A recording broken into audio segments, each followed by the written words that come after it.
Good morning, Your Honor. Yes, I'm here on behalf of Miss Bliss, who's in a protection order hearing. She'll be over momentarily, is my understanding. Okay. All right, then I'll recall that matter. Mr. Stevens. And Might be having some technical issues. I can reach out. They were supposed to be here, but I can send a message. It's just fine. I'm just trying for the record to find out who's present is all. And then, well, I guess we do have the restraining order issue.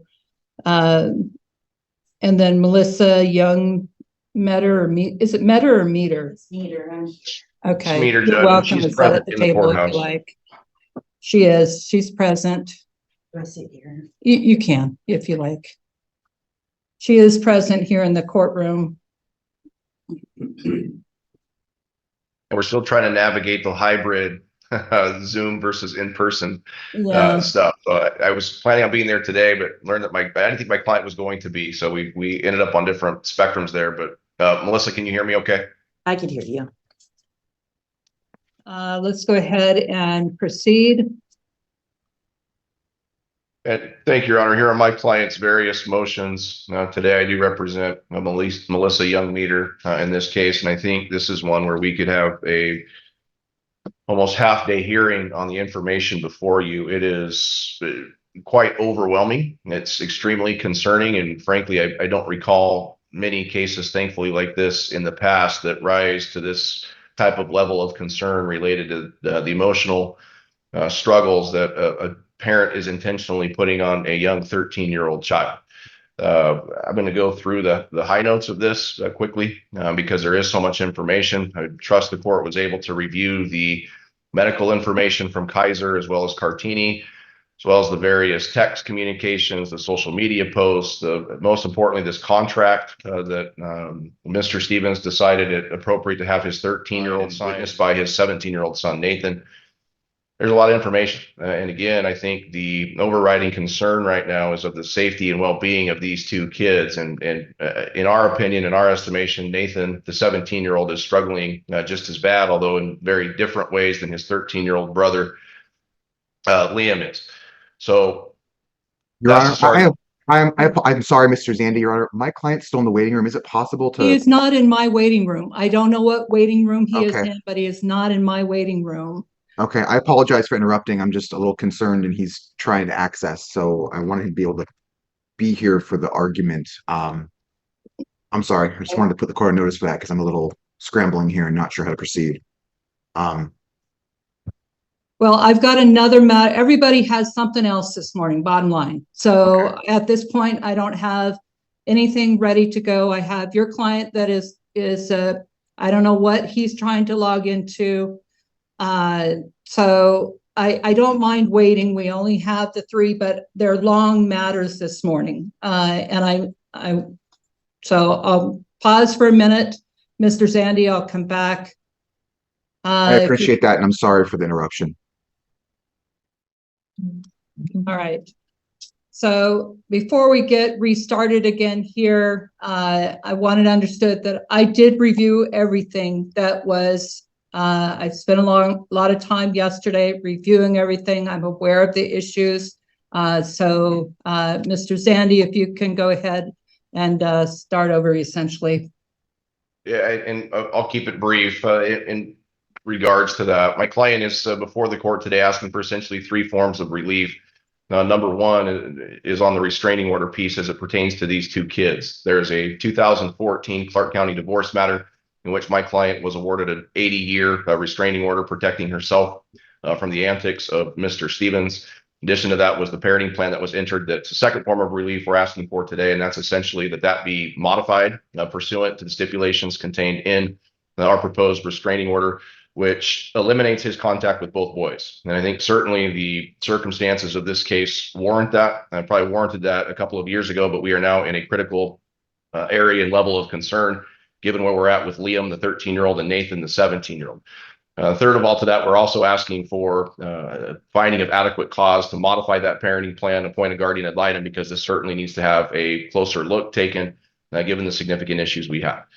With that, and again, you've reviewed everything. And I think the information from the doctors and from Cartini speaks volumes. This is a 13-year-old child who suffers from a rare disorder called ARFID. Again, that's avoidant restrictive food intake disorder, which has resulted again in his bones being delayed, the offset of puberty being extended, because literally dad is filling this kid's head with all kinds of conspiracy theories, which add to the dysfunction of this child. This child has severe obsessive compulsive disorder. You put those two things together and it again rises to that critical level that's necessary to make sure he's okay. Requires two sets of parents to act and co-parent and communicate and work with doctors. And Mr. Stevens has gone out of his way not only to not comply with that, but intentionally sabotage those efforts that are made by those providers. This is a life and death situation. This is a child who, quite frankly, is afraid of food. The doctor gives you information that says there's various causes of that, but the doctor, again, pinpoints exactly what that's based on, and that's based on dad's information that he's funneling to this 13-year-old about all these food additives, about Tylenol, about Tums antacids, that soy products make a child gay, that the COVID vaccine is terrible, that my client goes so far as to tell these kids, my client and her husband will be dead within a year because they took the COVID vaccine. He then bribes them and he says, well, it wasn't a bribe, it was a reward. He then bribes them with $1,000 a piece to say, tell your mom that you don't want to take this, the COVID vaccine because it will kill you. He goes so far as to tell Liam, the 13-year-old, that water is bad, that fluoride is bad. He instructs him not to brush his teeth. He instructs, and could the court please direct him to quit speaking and shaking his head while we're making arguments? Mr. Stevens, you heard what was said. Sit there, be quiet, stop shaking your head. Go ahead. He fills these kids with all of these different ideas and then gives them the $1,000. And in his own email back, and he provides you an exchange of that where my client says, would you please quit doing that? What does he say? Well, I'm teaching them to invest. Again, what does he do when he goes to the doctors in Cartini for Liam? And again, this is a system, Cartini. I'd never heard of it. I had to do my research on that, which you don't see often. Liam was at Cartini based on this obsessive compulsive disorder and based on the fear of food 5 days a week for 8 hours a day. They work with him on and track everything to get him to consume calories. They get his emotional and his mental health levels right. They put him in a position where he's going to thrive. This is an almost 14-year-old. He'll be 14 in February, I believe. He's 4'6" and weighs 74 pounds as of November prior to the restraining order being entered. Mr. Stevens and his wife appear at these doctor's appointments in which they're hearing the same information. They don't go physically, they appear virtually. The information from the doctors appears to coincide with what he's doing today, which is basically saying things under his breath and on mute and shaking his head, infiltrating the system by basically saying, I'm not going to do what you tell me to, and I'm going to essentially do my own thing. He goes so far as to tell the 13-year-old child that in front of doctors, disparagingly, well, don't worry about it, kiddo. At dad's house, we have a different program. He then falsifies the information to the providers, something that there's record of in Clark County that he did during the divorce, signing other people's names under the penalty of perjury, giving information that he knew was wrong. He ended up in jail for that. He's doing the same thing, still has not learned his lesson 9 years later, all at the sufferance of this 13-year-old child. Then he complicates issues because he doesn't like what the doctor says. He goes so far as to tell them, well, you know, this whole ARFID thing was made up by you, Cartini, and Kaiser, and these 14 other specialists who confirmed the diagnosis. Because you guys are trying to profit financially from that. He goes so far as to give this information to the kids. In November, he sits down with the family, him and his wife, and has this 13-year-old who he knows his bone development is not growing, who he knows is drastically underweight, who's being treated in a facility because he's afraid of food based on what dad's telling him. He has him sign a contract admitting that he's obese. He has him sign a contract saying, I know that I'm 13 years old now, and based on that, I don't want to take my medicine. I don't want to go to treatment. I don't want to do these different things. He not only does that, but he has the 17-year-old sit there and witness it and sign it. He then tells you in his declaration, well, that was all Liam's idea. I find it very hard to believe that a child who's afraid of food can sit down and fashion a 1+ page contract stating that at 74 pounds, he feels he's obese. Dad also goes on to tell him, and the stepmom does too. And again, this is all confirmed by their social media posts. Goes on to sit there and basically say everything you ingest is going to make you sick. He tells these kids, you can't really go to your mom and dad's house because not only is they're going to be dead from taking the COVID vaccine within a year, which what kind of emotional distress is that going to cause a kid? But then tells them, well, you can't drink the water because the pipes contain lead. You can't go and sleep in your bedroom because there's asbestos in the walls. Again, the fear mongering is overwhelming. The impact on these kids, again, is very evident based on all of that. And it needs to stop. My concern is it never will. This is now 9 years in the mix. This is a case where this child has, again, done, Liam that is, had to go to extremes for these treatments. This is a parent who was called in by CPS from the providers because of his medical neglect. This is a parent who has openly stated and mocked the doctors and the specialists, saying, I'm smarter than you are. I'd be a better counselor than you are. I know my stuff. You don't. This is a guy who brought in a faith healer to literally, for the 13-year-old, pull on his legs while praying, a stranger, pull on his legs while praying, and then claims to the kid, well, I saw your legs grow, therefore it's working, while the spiritual healer was pulling on your feet. What kind of emotional impact does that have on a child? This is somebody who goes out of his way to contact somebody in Florida. Again, he's never met. He met him and found him on Facebook to try to dispute the findings of Cartini, of Kaiser, of the specialists, of the counselors, of the doctors, of everybody who deals with this. Just goes and talks to somebody in Florida and says, hey, would you dispute this? Takes that information to providers and says, well, this is what's really happening with my child. And he's not going to take Tums because that will kill him.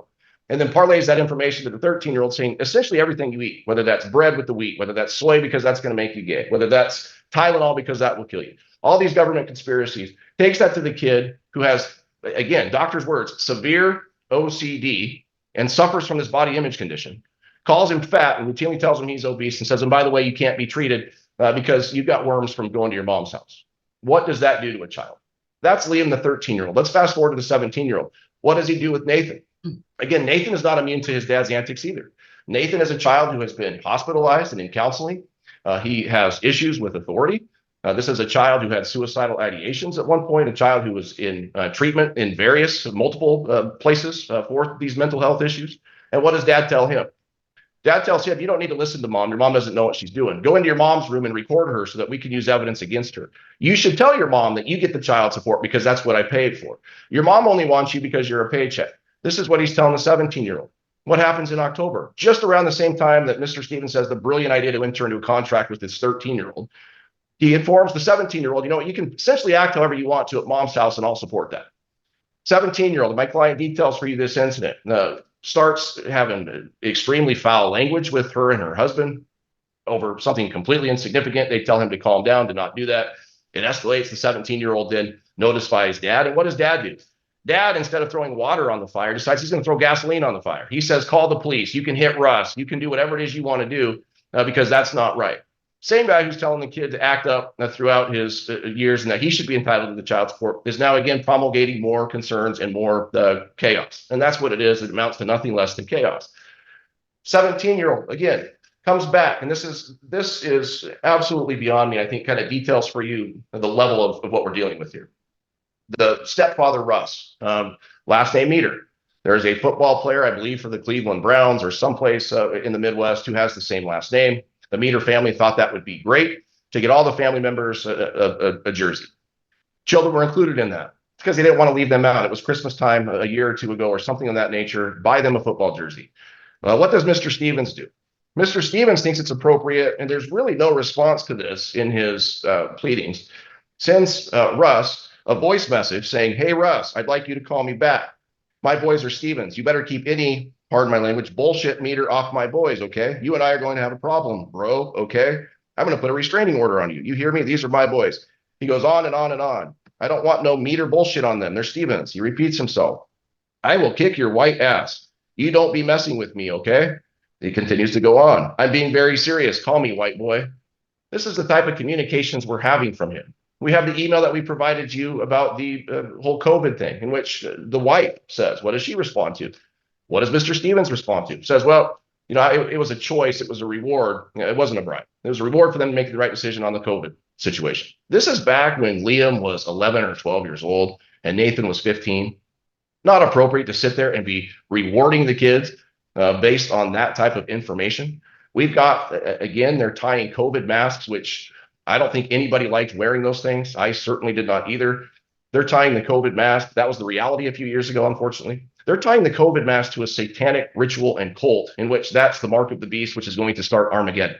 Again, giving this nonsense, filtering that down to the boys and going from there. We have Facebook posts where stepmom, who's just as vile in all of this, is talking about praying in the middle of a Costco and having the Lord take her cart to stay away from the preservatives and the additives and all of this stuff. This is all, again, being conveyed to these boys, one of which suffers from a body dysmorphic issue of ARFID, who, again, is already paranoid and already obsessive to begin with. That's problematic. And then they turn around with the fire situation. They start a fire and a barbecue because they weren't using safe practices. The police come and investigate, and what do? The same boys that they're giving this information to, they sit there again and tell the police and the fire investigators, well, it was the boys that were roasting marshmallows. It's interesting. What's in that report? It wasn't the boys. It was the two adults trying to cover for each other. And we find very little to no credibility in either one. This is what we're dealing with here. This all cycles through to these kids. These kids, unfortunately, are bearing the weight of lunacy. That's the only way you can describe it.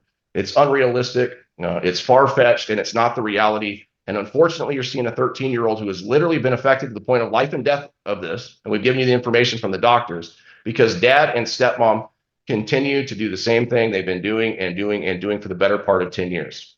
My client details for you the findings about Nathan, that Nathan, when he was in counseling, was parentified by Mr. Stevens. He continues to do that. Anytime you're telling a kid and encouraging him, take your mom's child support, go in and videotape your mom in the bedroom because I want to see what's there because I'm going to take custody of you, that's extremely problematic. And we see these cases where parents unfortunately involve the children in areas of their divorce and parenting plans.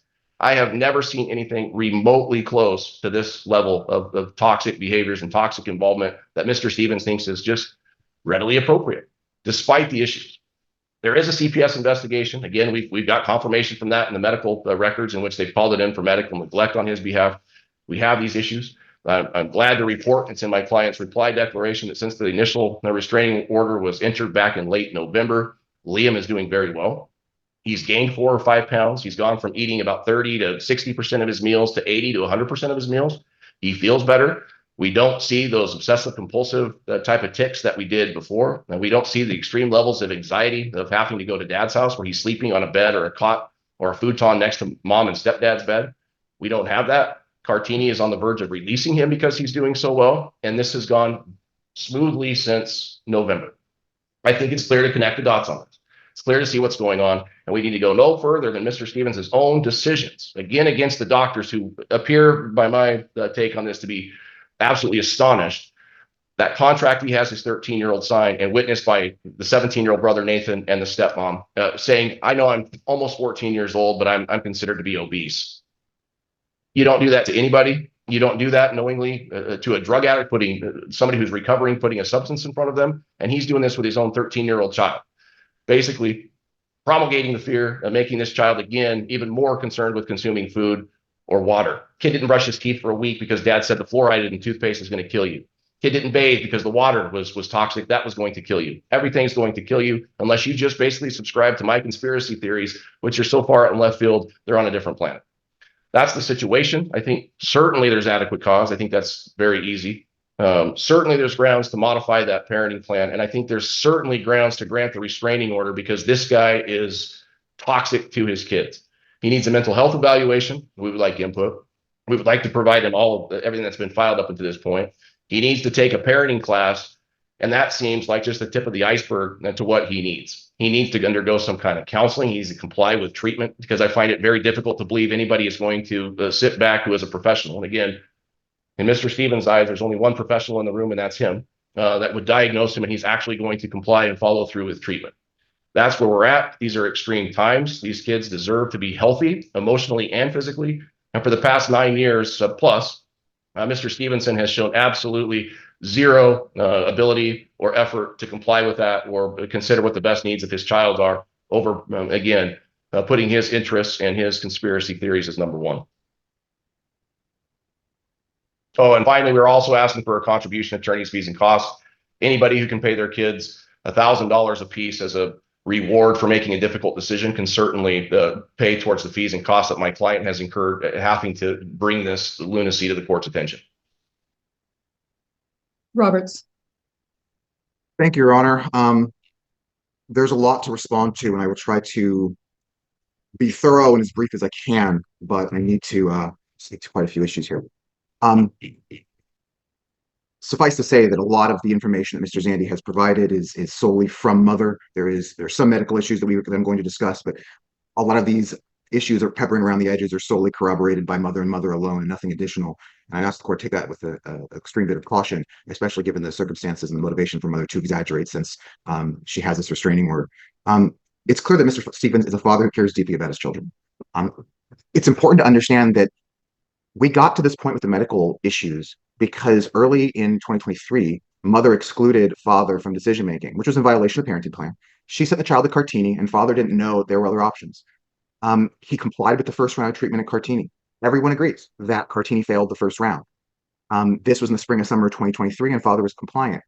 After Cartini failed, father then learned that Liam's nutritionist, mainstream, no confrontation nutritionist, recommended 3 other clinics in the area in addition to Cartini.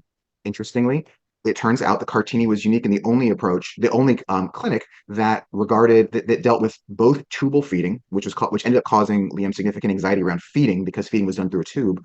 And Cartini also didn't test patients for celiac and gut health issues prior to admission. The other clinics did. So when father learned about this, that was a significant break and a significant issue for wanting a second opinion, wanting to go with other reputable recommended clinics that didn't have such intrusive proceedings that caused anxiety to the child, that already failed, and that tested him for gut issues, because a lot of things were coming up that seemed to be gut related. Mother's going to say this is all father's projection and his own internet research, for example, but that simply doesn't bear out with the facts that we have, including in the record and exhibits that we've included. Liam developed a large series of issues I don't think mother disputes since Cartini started, including nausea, GI issues, acid reflux, vomiting, constipation, anxiety around eating, or anyone other than non-immediate family members. There was an emergency EKG with respect to blood pressure changes they went to the emergency room for that caused father extreme concern. It's also SSR medications went up significantly, even though Dr. Moschtel said he didn't want Liam on any SSRIs longer than 6 months. So father got the doctor, Dr. Arvey, to recommend a stool test, to order a stool test to test for GI issues. It took mother, I believe it was 2 full weeks to even pick up the test. And then she compromised the test by freezing it, never again going to get another test, taking the steps necessary to make it happen, to find out whether there is a celiac issue, to find out whether there are gut health, gut microbiome issues. Father sees this reasonably as a clear attempt to sabotage that specific investigation into specific issues that 3 of the recommended clinics pre-test for prior to admission. This caused father significant concern because 3 of the clinics are recommending this is how you do things before you start. It's interesting that mother doesn't even address this whole issue in her reply declaration, despite going into significant other issues that she brings up for the first time about father's behavior, issues with the children that he highly disputes. She doesn't even address this issue or her avoidance of even testing for something that everyone knows can be a significant health concern. Father also provides medical records with respect to what he sent Dr. O'Keefe, who stated the information suggests that celiac, infection, or other GI issues need to be investigated. So father was doing what he believed was reasonable based on legitimate dispute in the medical community, but asking for a second opinion based on the recommended sources. And mother unilaterally prevented this from happening.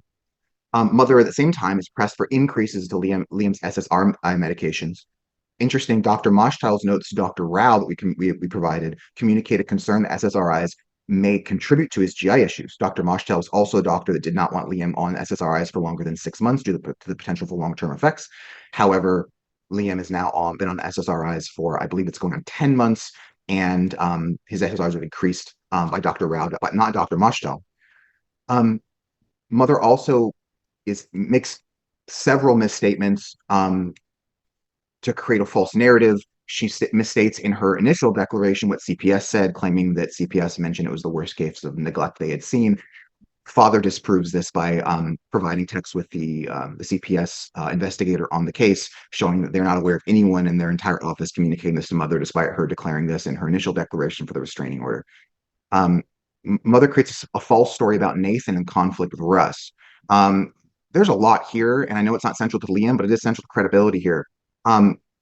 She mentions in a reply declaration for the first time to my client's knowledge that Nathan has oppositional defiance disorder. That's something father's never heard of. There's no medical records to support it. It is another instance, as far as father's concerned, as far as the record's concerned, of mother exaggerating what happened and creating pieces of information that just aren't rooted in anything other than her declarations.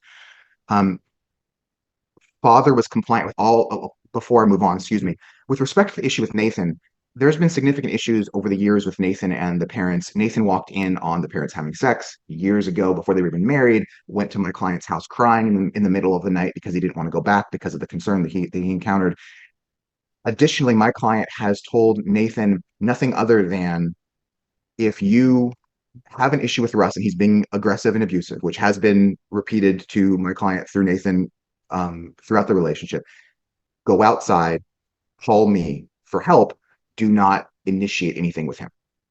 Mother says something entirely different. There's no corroboration there. It's convenient for mom to say this information, but it's just not there. And father's confident any CPS investigation or any conversation with Nathan will certainly clear this up. Father was compliant with all of Liam's medical treatment until the parents had a disagreement in 2020 over the COVID vaccinations. Father never said that anyone would be dead within a year. There was a disagreement about whether the children should get vaccinated. This was during a time when vaccinations were not required for school or any other events the children were doing. And the children already got infected, so father thought it was appropriate for them not to get another vaccination. That was the central piece of the issue. Mother is exaggerating to make father look worse than he is. The only other medical disagreement was after Cartini failed. And father realized there were other 3 recommended clinics that he wanted to try due to their more comprehensive pre-admission testing and their less intrusive tube feeding, that they don't do tube feeding. Mother also mentions that Liam gained 4 pounds recently. The information she provided shows it was less than 3 pounds that he gained in the same time frame. This also is after Liam lost 4 pounds the prior month while in mother's care after restarting school. During the summer, she was claiming that due to father's contact, Liam wasn't eating and wasn't doing as well during the summertime. But once Liam went back to school and was almost exclusively with mother, he was losing weight. And the 4 pounds or 3 pounds or 2 and change appear to be regaining of lost weight, which is easier to do than gaining weight. This was during a period of time of holidays when the stress is lower. Liam's circumstances are such where it's not just the food anxiety, it also is anxiety around school. My client has indicated in his declaration that this child was a super achiever during school, and when the issues with Cartini began, he started having more issues with his achievement in school. The overall anxiety was creating a picture where it was harder for him to function. The fact that holidays are happening are significant, and mom wants to make this out to be a situation where the only variable is father being out of the picture, but that's just not accurate. Mom makes a variety of accusations that I have to address since Mr. Zandy addressed a majority of them, about this healer that mom introduces in a reply declaration for the first time. My client had a pastor pray for Liam at church. There was no one at his house. There was no one that was paid. There was no one touching the child. That's just a fabrication that my client denies in full. Mother tries to highlight what some may call conspiracy theories in her declaration. Mother introduced father in 1999 to what some may call conspiracy theories, and throughout their relationship expressed frustration at him for not taking the ideas about toxins and lead and fluoride in the water as seriously as she did. Some cherry-picked social media posts don't discount the fact that she's been the more aggressive proponent of these ideas since the two met, and this is one of the issues in their relationship that caused it to fracture. She mentioned Liam sleep on the futon, apparently due to anxiety from being around my client, but neglects to mention that they had guests at the house for a significant period of time who took over Liam's room, so the futon was where he slept. Again, Your Honor, I'm just going to object to anything that's outside the scope of the declarations or information. No, I can keep track of it. Go ahead. Thank you. So mother was against fluoride and spoke about lead in the water far before father did. And now that she gets to just point the finger at him when she has a restraining order in place, it is convenient, but this is not something unique to him. And I don't want to say it's unique. It's even what he believes, because he adamantly denies telling the children not to drink water or brush their teeth. And this is another fabrication that he could not be more clear that he disputes fully. He and his wife have a variety of foods in their home that mother claims are not feeding him. There's a variety of emails, some, I don't remember how many we included in exhibits, that show that they've been feeding him a variety of issues of wheat and soy and things of that nature. At most, my client has mentioned that soy has estrogenic potential, but never mentions it's going to make you gay or anything like that. It's highly disputed, and mom's just making this an issue again to make dad look a lot worse than he is. There's nothing in the record other than mom's own self-serving testimony to these issues. There are emails about these foods being in my client's home, despite her denial of that being the case. Mr. Zanny mentions a variety of issues in Clark County. I've not reviewed the Clark County information full. It is not in the record here. I would ask the court to disregard that since it is not in the record here. My client disputes that he said RFID was falsified. His position was that we have 3 other options than Cartini. They don't use tube feeding and they all pre-test for GI issues and celiac. Let's do the pre-testing. Let's do what the other 3 clinics would do. And that's created a significant source of conflict. Of course, Cartini is going to be frustrated because Cartini is the unique one in this picture where they're doing the thing that nobody else does. But the nutritionist recommended 3 other facilities that all do what father has been asking and wanting to pre-test for. It's really curious that mom doesn't even want to do this test because it could clear things up. That is a non-controversial. Celiac is a thing. And that is another controversial issue. GI issues are a thing, and testing stool samples to determine what is there is a normal, reasonable thing that should be done. The Dr. Arvey ordered it and mom sabotaged it. And that's been a significant issue here. And mom's reluctance to pursue this, coupled with her increasing non-corroborated hostility towards father, it speaks volumes. With respect to the contract, Liam expressed his concerns at home and asked father to put something in writing to back him up. Mom says that Liam doesn't even know what a contract is. Most 13 going on 14-year-olds, I submit, do know what contracts are. And Liam is also a very bright child who has taught himself Russian. So the fact that he wouldn't know what a contract is, given his academic achievement and his intelligence, is just not, it's not credible, and it's coupled with the other issues in mother's declaration that are uncorroborated and just don't stand up to even surface level scrutiny. My client did respond to the meter jersey issue in his declaration. First of all, this was almost 10 years ago. So the proximity is relevant here, although it's a convenient thing for mother to point to. This was during a time soon after the party separated, prior to mother marrying Russ. Soon after Nate came to my client's house, when he walked in on them having sex before marriage, which was something that both parents' households were against. Nate was traumatized from seeing this. Father explains he wasn't making excuses for this, but the context is relevant, and the context was 10 years ago. My client highly disputes any issues of asking Nate to videotape his mother or comments about taking the child support. This is just more fanning of the flames of issues that aren't in the record and anything other than mother's self-serving testimony. I also want to mention that the situation is further complicated by the fact that father's requested and Kaiser recommends that the children have separate accounts from mother so they can access their own login information, their own portals on the website, and share that login information with both parents. This is something that's been an ongoing issue for father. Mother still has her accounts linked to the children's, so father cannot access the children's accounts other than each time they want something, they have to have the kids sign something saying, give me this medical record of the last doctor's appointment. Kaiser recommends that this is broken off. Mom still has not done it. So father cannot access the children's portal because it would access mom's portal. I would submit it's an inappropriate thing that mother is doing to keep father distanced from the children, and make it harder for him to even access information. This has created additional conflict. Father's also recommended information from Cartini and paid their fee to get it in November, and they still haven't provided it. Mother provides some limited information on the weight issues and things of that nature, but there's a longer history here that really doesn't tell a full picture. And if we had the full set of information, and if father had it as he'd asked for in request, we'd be able to have a little more clear conversation here. Mother appears to have cherry-picked weight increases and things of that nature without painting the full picture. And we asked the court to order that mother separate her account from the children so father can have access to the children's full medical records when the children provide him with the login information, which is impossible right now. With respect to the Costco shopping issue, mother comes from a charismatic church background and was taught some similar beliefs and subscribed to similar beliefs. The religious situations in these households are very similar. Mother is taking the advantage that she has with the restraining order and the disputes with the medical decision-making and painting father to be someone who, number one, he's not, and number two, is more similarly aligned to her beliefs than she is letting on because it's advantageous in court. And father wants to make that clear to the court. With respect to the CPS investigation, father's confident that report will exonerate him.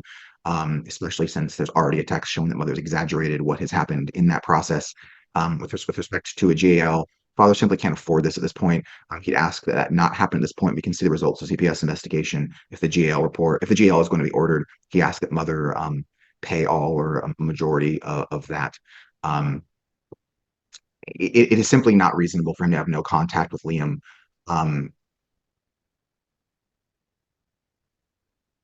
He has been prevented from seeing his child for 2 months now. He had some visits that Judge Evans gave him with Nathan over the Christmas holiday. There's been no reports of anything problematic coming from those visits. I would assume if there was a problem with those visits, that we would have heard about it 5 times over from now. The fact that it hasn't happened just goes to show that he is not consistently parenting the way that mom wants the court to believe he is. My client should have visitation with Liam starting immediately. He wants it to go back to the parenting plan as it is, and without further limitation. If the court's not willing to do that, he'd at least ask for visitation starting immediately to ramp up to that every other weekend time frame as soon as possible. It's been 2 months without seeing the child. He should have phone contact with the child. He should have video contact with the child. He should have the ability to see the child after school, etc. The no contact is not good for Liam. It's not good for my client. And that should that cease after today's hearing. My client certainly objects to a mental health evaluation. That's something inappropriate given what's in the record today. If the CPS report comes out a certain way, the court can reevaluate. If there is a G.A.L appointed and they recommend it, that's a separate issue. But to do that today, just based on the self-serving accusations of mother, would be inappropriate, and my client would certainly object to that. Thank you. Mr. Roberts, one question. Do you have any idea what the status is of the CPS report? Good question. I believe CPS has to have a report completed within 90 days of the case being opened. I don't have the exact date of it being opened, but I believe it was late October.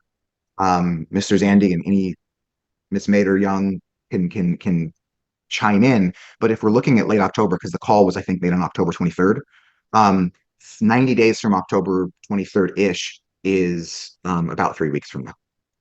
And I don't know if CPS is in the position to have a report completed sooner than the 90 days, but the deadline should be coming up this month, as far as I understand. All right, thank you. Mr. Zandy, rebuttal. And I certainly appreciate Mr. Roberts' efforts, but I think to classify this as my client's self-serving comments and non-corroborated information is just simply not borne out by the mounds of information in front of you. We wouldn't be here if it wasn't for that contract. We wouldn't be here if it wasn't for the information from Cartini and the specialist. And all you got to do is look at the most recent information from Cartini, and the snippets of that are not good. States my interactions, this is from the specialist, with the father, Mark, have been challenging due to alternative health beliefs, accusations, and misrepresentations, and difficulty understanding that Liam's condition, and this is italicized, is medically severe and not a behavioral problem. Goes on to state, I believe the contract Liam signed on November 5th was furnished to the court. Many of the statements made therein range from false to distorted. Additionally, Liam's stated beliefs are often different than what was listed in this contract. Liam has told me specifically that he was forced to sign it. To suggest that a 13-year-old is well-versed in Russian and executing contracts, I'm going back to my law school days here, so forgive me, but I think to have an enforceable contract, you got to be 18. I have never known a 13-year-old to sit down for fun with mom or dad and say, hey, mom, let's draft a contract together. I'm not familiar with that. Mr. Roberts apparently is, but apparently my life was different at 13. In any event, that is not appropriate. That is not self-serving of my client. That was pushed on the 13-year-old and then presented to doctors as though this is what we were going to do. As far as the social media posts, again, that speaks exactly, you don't have to go far to find those, to the level of, I guess, functioning that dad has. That is all parlayed onto the kids. That is forced upon them. And now we have the problems with that we do. Again, to suggest that self-serving, to publish that type of information, doesn't conform with what's going on with these kids, again, as referenced in the information from the providers. As far as the CPS referral, that will come out as it needs to. But again, if you look at the information, we provided you a couple of rounds of that from Cartini and Kaiser and the like, that shows the magnitude of this issue and the direct influence from dad. as a root cause of this. That's what led providers, not my client, not some third party who was just concerned or meddling or nosing into other people's business. This is from providers that said, we're calling this in. And again, it's in the information from providers. It says we're calling this in because it's a severe tactic of dad that is undermining all of the care for this child who is suffering emotionally, suffering physically. That's what dad does. This is not the case where a dad inappropriately disciplines his child in a moment of passion or because of frustration. This is a dad who is continuously doing this and undermining his child. This has gone over a period of years. This is absolutely appropriate. Again, just to put a pin in this, take a step back, let a G.A.L. investigate, get more information from CPS, get more information from providers, and do their due diligence with that. I think the evidence speaks for itself. Again, and it goes no further than just a contract. If we provided you just a contract, that would be certainly concerning enough. We've given you volumes of information, again, all related to dad's the toxic environment he's having for these kids, and the impact on these kids is tremendous, and that's tremendous in a bad way. So again, I think if we look at it globally, that's where we are. To suggest that he shouldn't have to undergo a mental health evaluation, of course he doesn't want to do that because he's smarter than all the providers in his estimation. To suggest that visitations just go back to the way it was, again, of course he wants to do that because there's nothing wrong with him. Why not do that? To suggest that, well, he didn't really say these things, and oh, by the way, she has similar beliefs that he does, again, is not borne out by the self-incriminating emails that you have, the self-incriminating social media posts you have, the information from the doctor's reports you have, and again, this contract that allegedly Liam produced and drafted on his own and said, hey, Dad, look what I drafted. I think I'm fat. Would you sign off and agree on it? Again, that is certainly just flies in the face of reason. It's not realistic. And the other stuff, a G.A.L. can sort through all of that. But what we have at the top of this situation right now is this type of behavior, which has gone on for an extended period of time, which is having a direct effect on both of these kids, not just Liam, and needs to cease. As far as the visits, there's been 2 with Nathan. They've been for a couple of hours, and one of them, I believe, was 2 days ago. So clearly we didn't have time to give you any kind of an update on that. I can tell the court as an officer of the court, they were not good. So again, a G.A.L. can certainly review that information, and that's all going to be part of the investigation. But something needs to happen. These boys need to be protected. And I think what we are suggesting certainly puts them in the best spot to do that. And the information you have from Cartini shows that at least Liam is much better off since that restraining order was entered 7 weeks ago. Anything further? I would just like to clarify. I'm sorry, Your Honor. Can I briefly address the court? Real quick. Okay. I just want to clarify. I was not implying that Liam drafted that whole statement. What I did say, and what my client says, is that he had concerns and he wanted the family to stand up for him. And so that was drafted with him. And it was something that was done with his consent upon his directive. I believe Mr. Zandy read something from, maybe it's heard from Cartini. I don't have the quote that he read in the sealed personal healthcare records. So maybe I misunderstood something, but I don't believe that's in the record. If Mr. Zandy has it, I'd appreciate it. I'm not accusing Mr. Zandy of not filing something that he says he has, but I'm not familiar with the quote that he mentioned about Liam saying anything about not signing that into without coercion or whatever the statement was. I don't see that in the records, and I would have to dispute that at this point. With respect to the Cartini issue, I'll leave it at that. I'm going to go over the same issues that I've been going over. But with respect to, I pretty much have heard all this. So okay, I just wanted to be clear on the contract issue, Your Honor. I'm sorry for taking more time, but my client's asking that his time restart with Liam. The CPS investigation should be resolved soon, and if the court can restart that'll be certainly my client's request. Mr. Zandy, anything further? Counsel, November 17th, under sealed personal health care records, the quote about the contract is on page 3 towards the end of that. By that, thank you.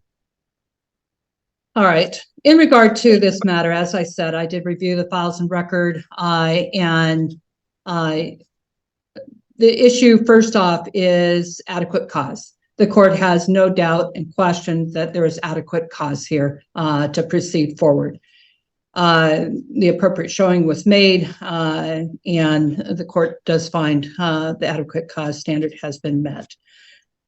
The next issue, and this is really at the heart of where we're at this point in time, has to do with what's to occur in the meantime.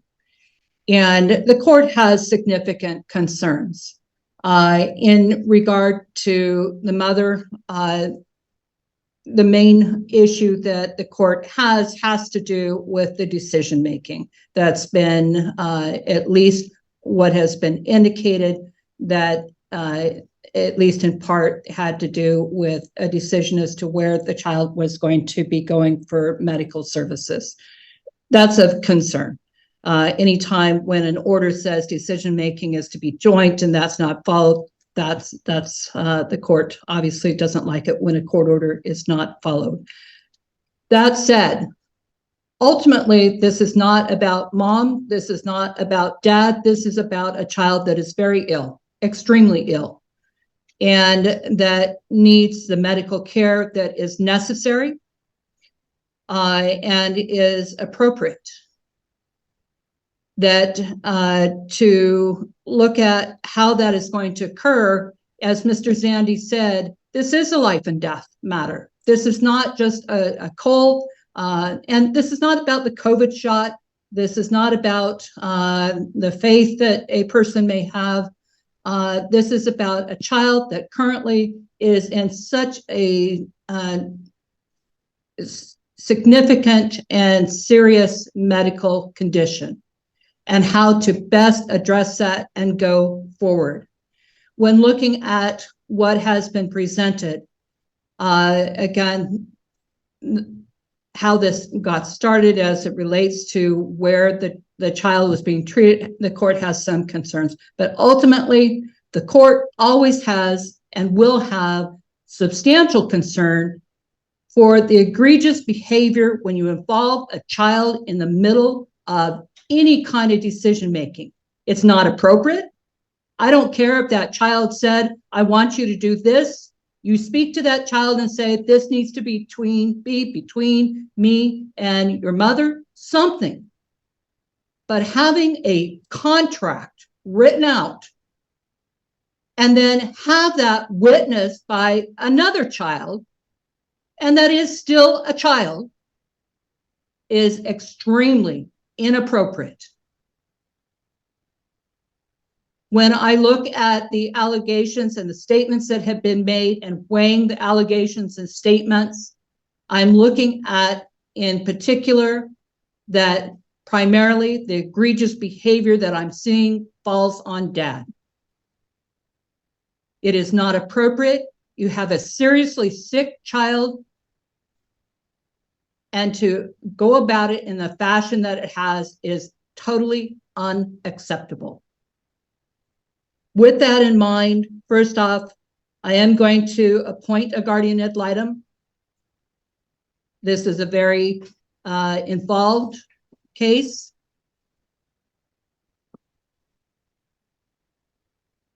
And one that at this point, I'm going to order that it be private pay 50-50.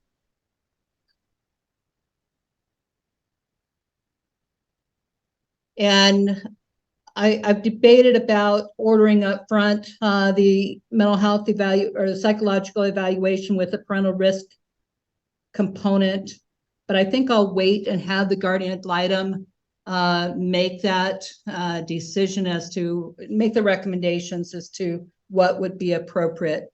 But the three names that I have are Sherry, is it Ewald?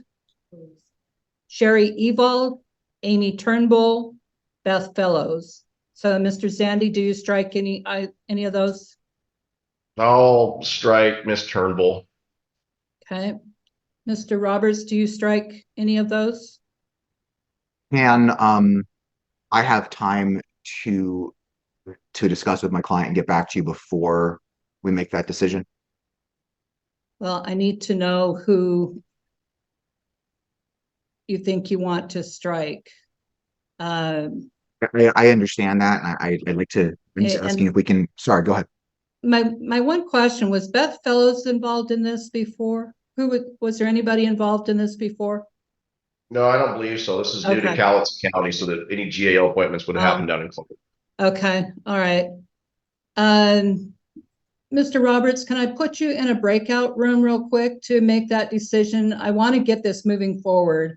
Understood. And And I it was going affects to, another couple of cases that are coming up is in part why I'm oh, that's fine. hesitating. I was just going to ask to have the end of the day today, but if you want to put me in a breakout room or something, I'd be Okay. more than willing to talk to my client about that. All right, I'm going to do that real quick. Apologize to the other parties that are waiting. Right, Mr. Roberts, did you have an opportunity to speak to your client? I did, Your Honor, and at this point, we'd strike Sherry Bald and go with Beth Fellows. Okay.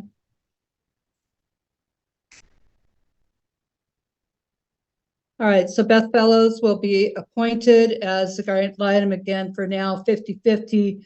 That's reserved for, that can be reviewed at a later time.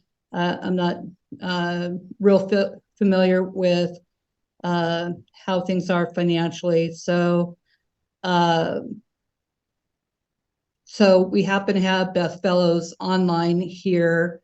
So do you want them to contact you, Ms. Fellows? Is that how you usually know? No, I wait for the orders to come from the clerk's office and then I send out the intake packets. Okay, all right, thank you. All right, so here is one of my questions that I have for you. And the next matter that I want to address has to go with the parenting plan.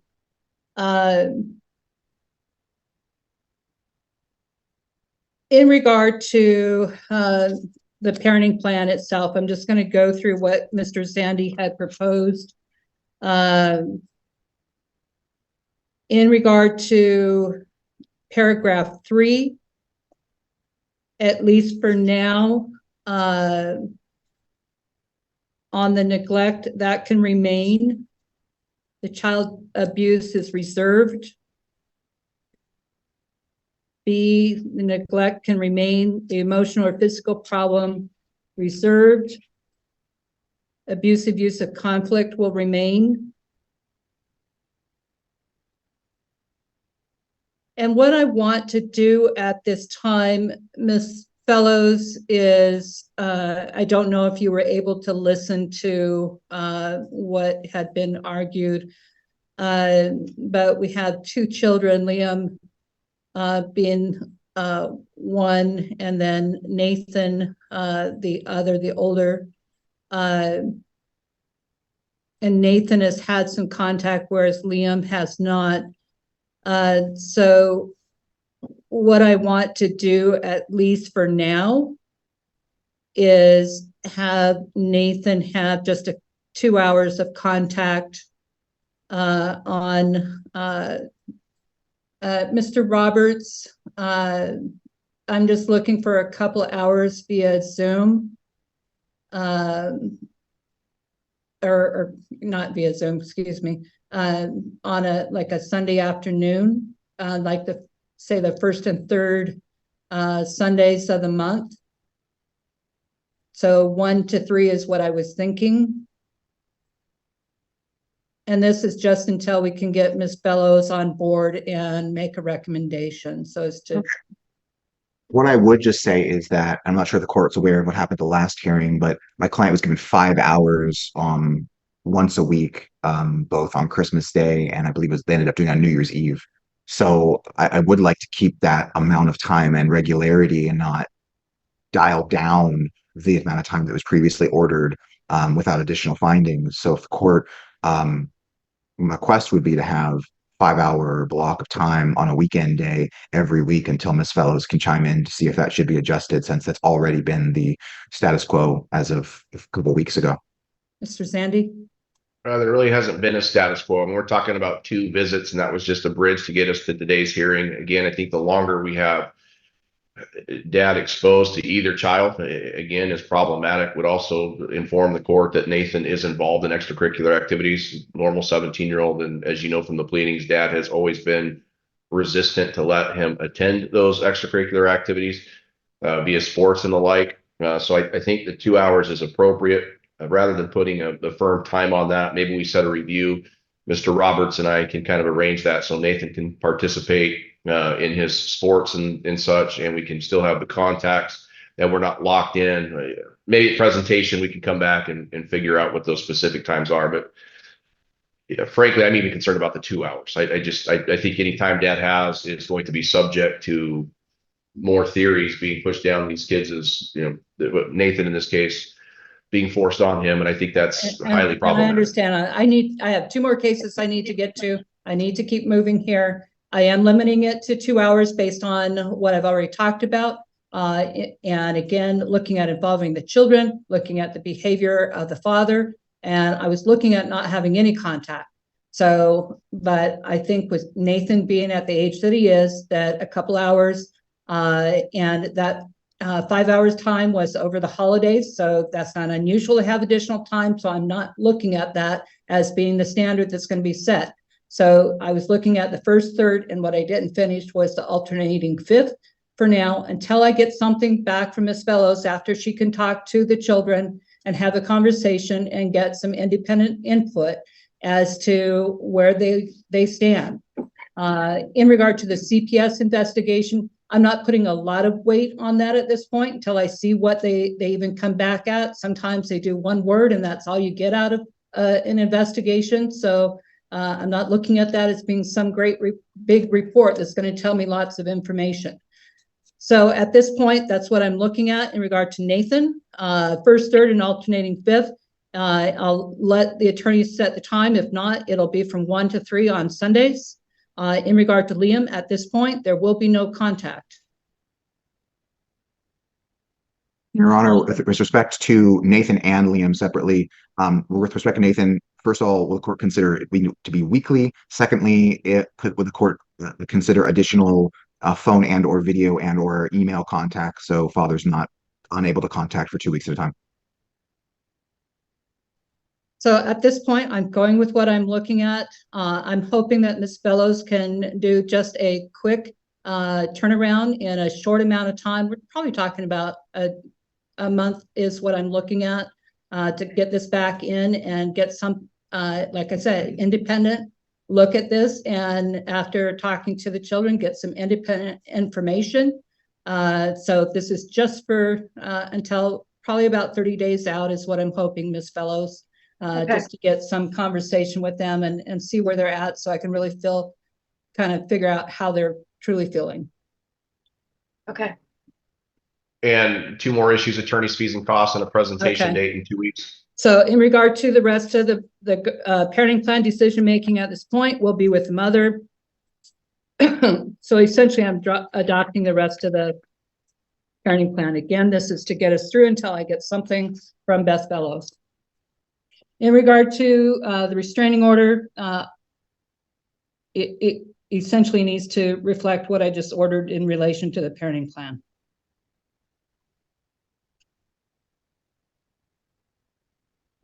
As far as the attorney's fees and costs, I'm reserving on that. I want more information. You can bring it back up again, Mr. Zandy, but I'm not ruling on any attorney's fees and costs at this time. Very well. Your Honor. Presentation in 2 weeks. What will you, Mr. Roberts? That's fine. 2 weeks is fine with me, and I wonder if Ms. Fellows is asking about a review date, but go ahead, please. Yes. Are you looking at January 30th or February 6th? Somebody has swiped my calendar. Let me see if I can find it up here.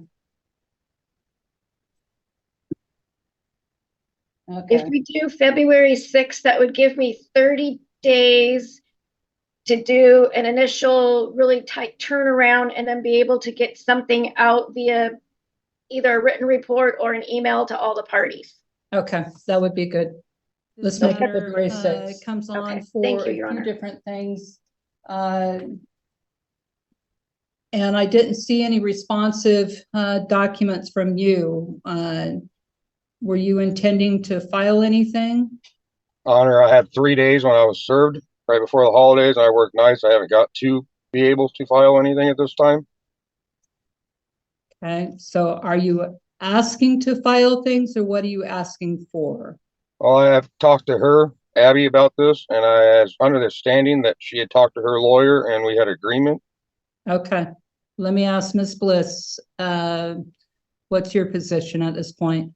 And Your Honor, I did receive one email from Mr. Shepherd, very vague. Abby told me to reach out to you, so here I am. I have not heard anything else from him regarding his proposals, his requests, anything of that nature. We were prepared to move forward today. All right. And I would just note he was served on December 11th. Okay. So, Mr. Shepherd, these things go forward, and when you've had that much time, and I understand you work, and I get all that, you know, that you have to respond, and when you don't, then I go forward on what I have. And that's what I'm looking at here today. So I will be going forward at this time, going first to the summary judgment. Ms. Bliss, anything on that?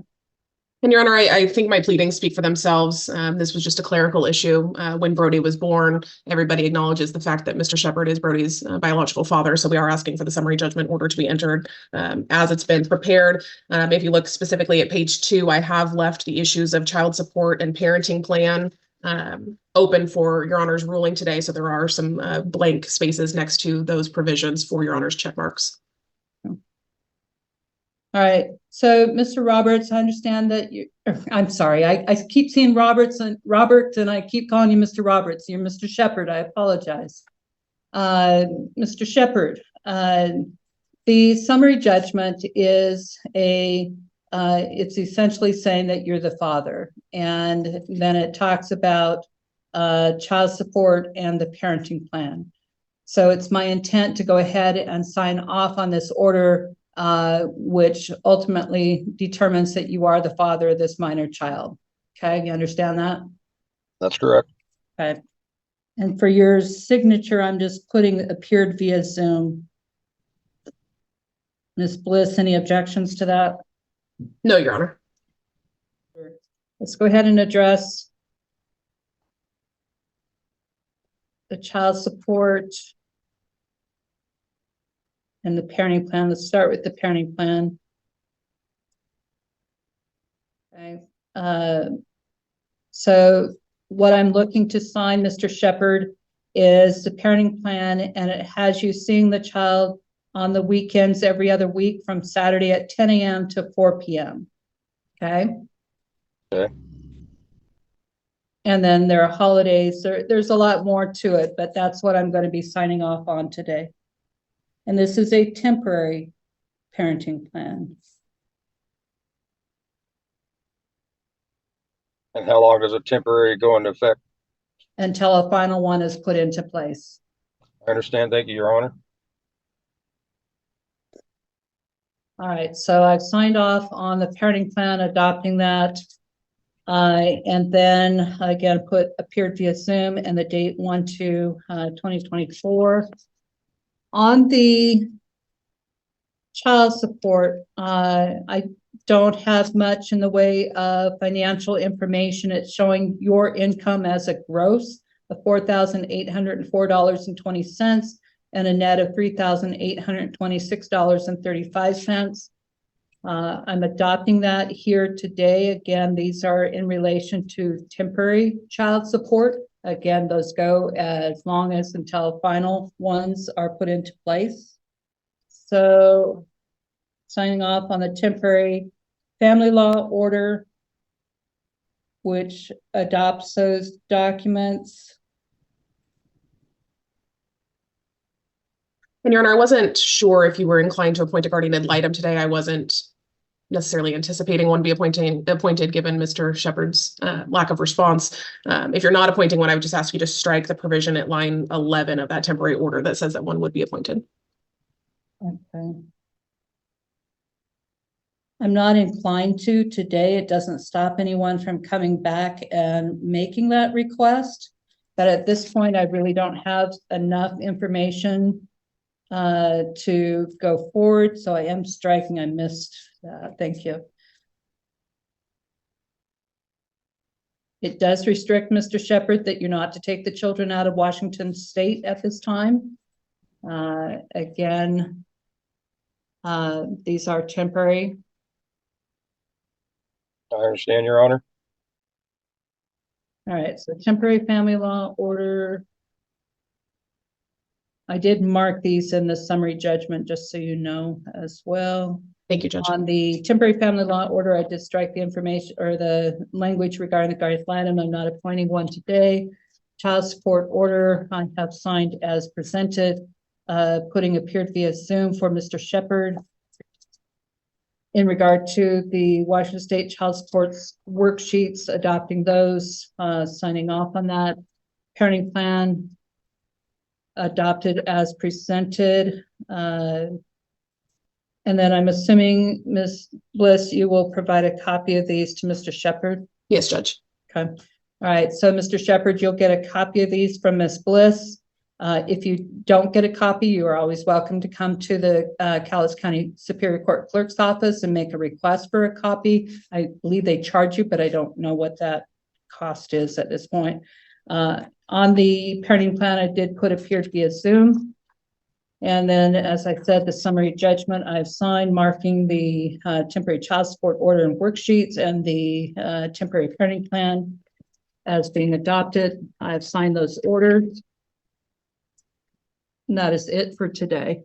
Thank you, Very good. Judge. That matter's ready. Thank you, Your Honor. And just for procedural, so this was on last week, but timely. The court set it over a single week to allow the non-moving party to respond, but gave them essentially till Thursday at midnight. My pleadings then were Friday. We did, it looks like there was some confusion with the email copy, but we did provide a hard copy as well to the court. Did the court receive our reply documentation? I received your hard copies. I just did not receive the others, unfortunately, but that's fine. I finally found the email. I'm sure it was just the holidays, but no, because I worked yesterday, I didn't have anybody to ask to see where they were. So it was solved. I was just more concerned I didn't find them. All right, very good. So with that, for the record, I'm Chelsea Baldwin. I represent Stephen Klopp. This is our motion for adequate cause as well as temporary orders. I'll note again, just procedurally, there was a previous minor modification where adequate cause was found for that approximately a year ago. The conditions have significantly deteriorated, resulting in us filing for a full adequate cause for a full modification. There was some objections filed to pleadings. I'll note that the objections filed to my pleading are a misunderstanding of the local court rule by opposing counsel. She read the rule to mean that you could only have your client's declaration and 4 single sheets of paper in addition to that for the witness declarations, instead of your client's declaration and up to 3 additional declarations of 4 pages each. And so while I have one declaration that runs over by a single page, I didn't then produce a third declaration. So essentially I'm well under my total page limit. Counsel then used sort of that single page, and again, under the limit to file 13 additional pages of her client's declaration and about 70 pages of documents attached to those. She did those with a statement on parenting plan and then a supplemental declaration. I don't think the court should consider those. Additionally, I made evidentiary objections as to the declarations of Jackson and I think it's Remus, just lack of foundation. Neither of those people say they have any personal knowledge as to the specific sections that I called out. That being said, I'll just leave it to Your Honor to sort of make your internal judgments about what you reviewed and what you didn't. So in this case, we are asking the court to find adequate cause, and we're asking the court to place the child primarily in my client's home. It's currently a 50-50 parenting plan. The biggest risk to the child at this point is domestic violence that's occurring in the petitioner's home. The petitioner has a live-in boyfriend. He has a criminal record that includes assault history. And really concerningly, we have Miss Dahlman or Klopp, the petitioner calling out to the boyfriend's sister. So she's calling someone that's a relative to the boyfriend saying, she's scared of him, that he's throwing empty liquor bottles around the house, that he's putting the child in a locked room and locking the child into a room. That when he gets mad and angry, he's breaking things in the home. Again, when he's angry, clear signs of domestic violence. And then we also have threats of violence, and we have these directly in text messages. And these are not, they're not unclear. The threat is, I'm going to put you and the child in a cardboard box. And it's very clear how the petitioner took that threat, that was a direct physical threat. She's trying to twist that into something else now, essentially using, and we know this because it's in her text messages that she submitted. So this isn't a he said, she said. We have it in the materials the petitioner submits, where there's an acknowledgement by her and boyfriend that this was said. So again, huge concerns here, especially when you have the level of domestic violence where things are being thrown around the house. We have him breaking things in the house, and the conditions were deteriorating to the point where the petitioner called my client and his household 37 times within just a few days, reaching out for help. And my client's like, of course I answered the phone. Of course we called her back when we missed those calls because she had the child. And in a week on, week off situation, you're not going to ignore that when she's reporting violence in her home. So my client is, of course, answering the phone, trying to problem solve, but without an order for him to be able to do much about it. All he can do is offer solutions. And ultimately, the petitioner doesn't take any of those solutions. She decides to remain in that abusive relationship. Again, really significant concerns that we see marks on the child that are unexplained or where the explanation shifts over time. And that happens even in her statements to the court here in her pleadings. Marks that just don't make any sense, and the explanation's not making any sense. Bruises, black eyes, things that don't really match normal injuries to a child. Bruises on shins and knees, I don't think I have any concern. When you see bruises and marks on somebody's neck and face and black eyes, those don't match normal childhood injuries. And the explanations don't match. And again, when they shift, that's a huge red flag that this child is suffering in this home. Again, my client reports he knows the boyfriend, that the boyfriend does not like children, and that is adamant that he does not like children, and he does not write a declaration here. Her main partner, petitioner's main partner, main live-in person, writes no declaration otherwise, does not dispute any of the allegations that are made. Nothing. And the lack of evidence here is a statement. And I would say a number of the things that were presented by my client are really not denied. There's some attempts to sort of excuse them away, or gee, child really likes this person. Again, children are not going to bite the hand that feed them. They don't have, and especially young children, do not have a lot of options in a household like this. They have to put up a good front because they know the consequences when they don't. So children like this, I'm going to stay in my locked room. I'm going to be quiet.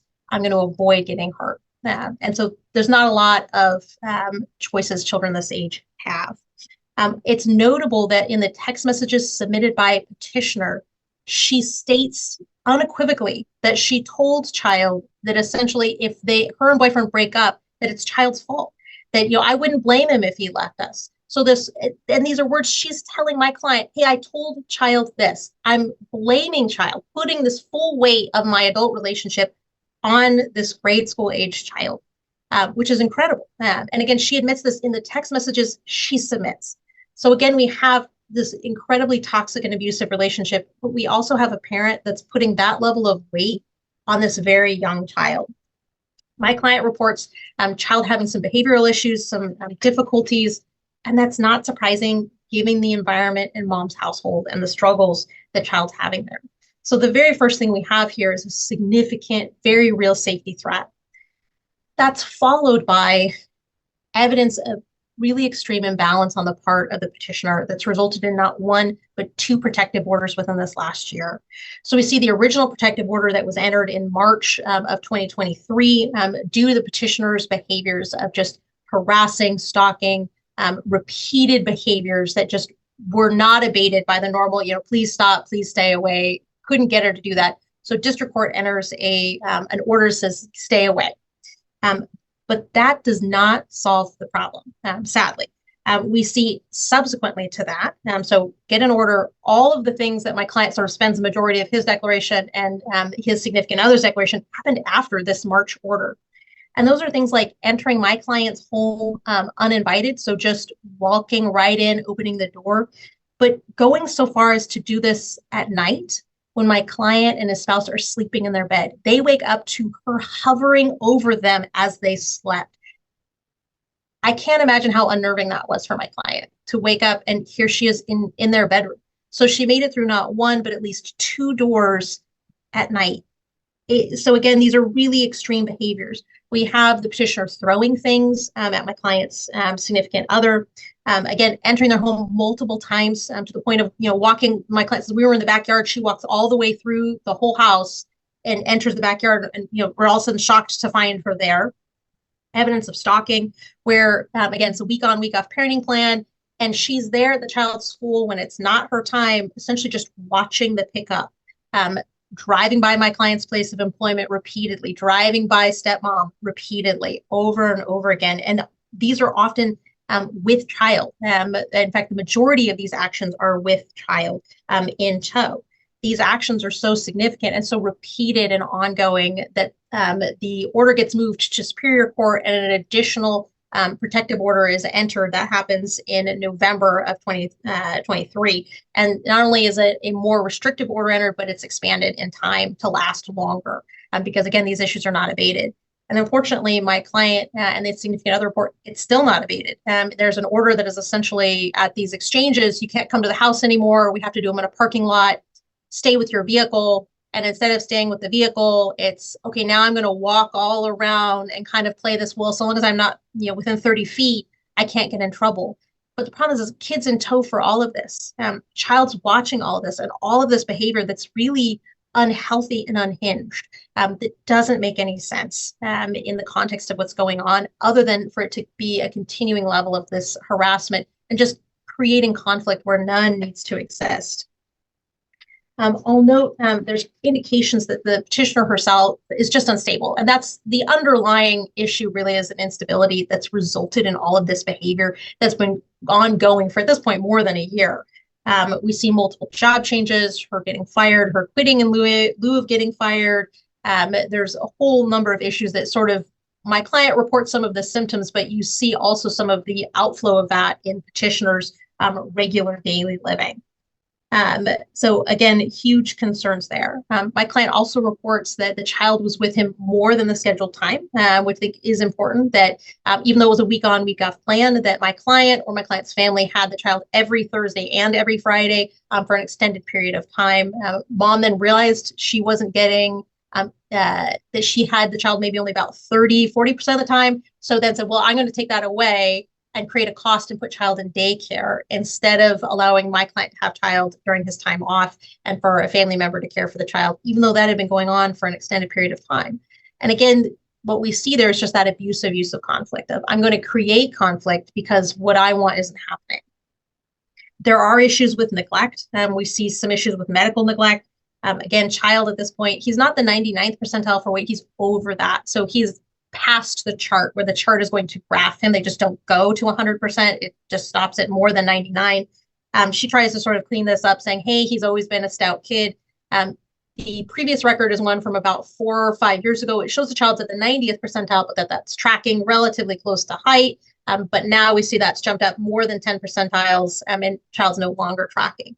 My client reports child having difficulty eating sort of normal everyday foods because mother's household doesn't eat those foods, eats foods that are essentially entirely fast food. That might be, while not healthy, might be fine in a normal context. It's not fine when a child's into the obese category and isn't healthy and has the manifestations of that. Child's huffing and puffing when he's exercising, when he's playing, when he's doing normal childhood activities, he's suffering for this. And that's not appropriate nor fair to a child this age who doesn't have control over their diet. Children that are grade school age children, they're really almost entirely reliant on their parents to make these choices for them. A child 50% of the time is being forced into very poor choices. Notably, my client wants to involve the child in activities, continue things. Last year, the child's involved in wrestling. It's physically active, it's healthy. By some of the witness declarations, he enjoyed it and had a great time. Mom says no. And I'll just say no, it's I'm going to wait I'm going to not answer. And she said, well, my lawyer answered in 2 weeks. It took 2 weeks to get that answer. And so again, I'm not going to answer dad. My attorney I'm going to wait to answer my lawyer because this is not an issue where the lawyer isn't communicating that. I don't believe that. I'm going to wait. And again, it's that abusive use of conflict. I'm going to have child sort of forfeit being able to participate by just not responding. Similarly, child's facing educational neglect in mom's household. In a 50-50 parenting plan, we see this child who both sides of it has some struggles with reading, and yet mom pulls child from school at least 2 times for two very substantial periods of time for the child to travel for reasons that don't make any sense. One, and again, not denied, was to help petitioner's mother in her divorce. So grandmother's getting a divorce and child's forced to go along and miss school. And my client very clearly says, don't do this. You can go, but don't do this. Child's missing school when he needs to be there. And mom says, I'm doing it anyway. Similar instance where child then travels to Colorado and mom sort of just blows it off. But when we have a child that's struggling, we don't take them out of school and cause them to miss school when they desperately need to be there. There are concerns about mother's mental health. And again, that really goes into the instability. Mother sort of denies depression and anxiety, but out of the other side of her mouth, a page later in her declaration, admits to sobbing in front of the child and says, and her quote is, insane levels of stress. Those are indications that she's not doing well. When you're crying in front of your child and your child is distressed, that is a problem. So in this case, there's plenty of factors that warrant the adequate cause, and there are plenty of safety factors that clearly warrant a change in the current parenting plan from the 50-50 to what my client has proposed. He's proposed a plan that minimizes conflict, and that's really one of the main goals here, is to minimize conflict, minimize mother's opportunity for abusive use of conflict as much as possible. When it comes to child support, we provided my client's wage stub and that he makes essentially $6,800 per month net. We didn't have any information for mother, so it's hard to create a child support worksheet from nothing. Subsequently, she provided documentation that she's making $30 per hour. We just asked that the court impute her at $30 per hour full time. That would put her at just about $5,000 per month. That's gross. I haven't figured out the net yet.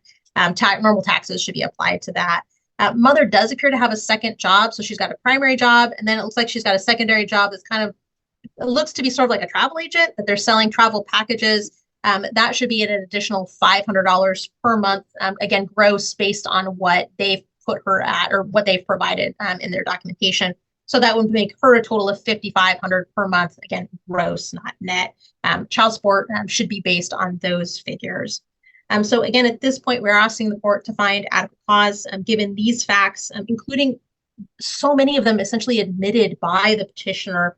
The court should place the child primarily with my client, adopt my client's proposed parenting plan, order child support as we've proposed, and appoint a guardian ad litem.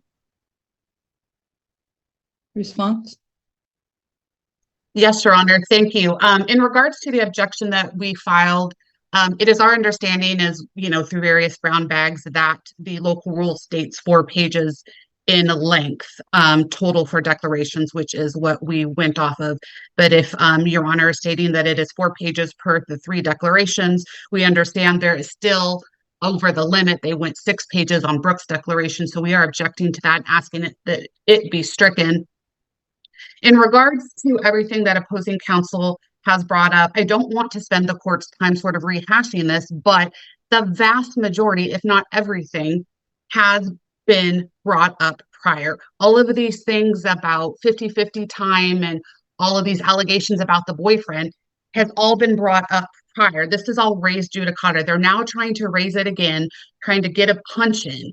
We have the parties who entered a final parenting plan on April 24th, 2020, a temporary one on March 14th of this year, and an amended one on April 12th of this year. None of these final plans had any 191 factors in them.